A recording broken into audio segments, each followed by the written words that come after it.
এটা আমার মনে হয় যে সরকারি কোনো অনুমোদিত আছে কিনা আমি জানি না, এবং সরকার বাহাদুর এটা অনুমোদন দিয়েছেন কিনা তাও জানি না।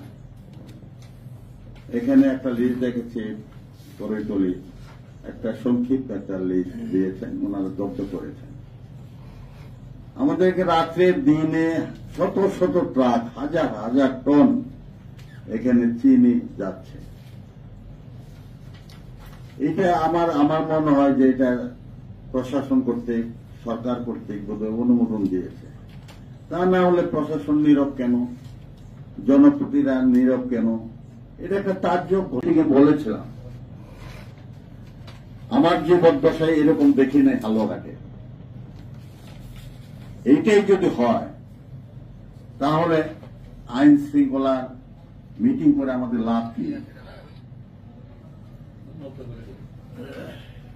হয় আসুক, মাঝে মাঝে বিজেপি ধরেছেন, ধরে ওনারা বাহবা নিচ্ছেন যে আমরা ধরেছি, কিন্তু রাতের পর রাত হাজার হাজার টন যাচ্ছে। আজকে তো হাজার হাজার টন জব্দ করা উচিত ছিল, জব্দ করেছেন। আপনারা এই অল্প কেন? এইটা হালুয়াঘাটের মানুষের কাছে আপনার প্রশ্নবিদ্ধ হয়েছেন। বিজেপি বলেন, পুলিশ কর্মকর্তা বলেন, প্রশাসন বলেন, সবাই জব্দ হয়েছে। এটা আমাদের দুঃখ।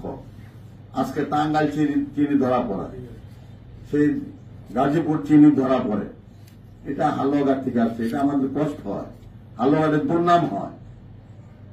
হয়তো আমরা পয়সা উপার্জন করেছি, কোটি কোটি টাকা অর্জন করেছি আমরা স্মাগলিং করে।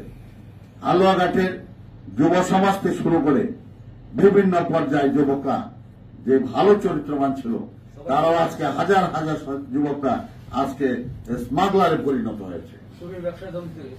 হ্যাঁ, চুরির ব্যবসার সাথে জড়িত। এইটা আমাদের দুঃখজনক।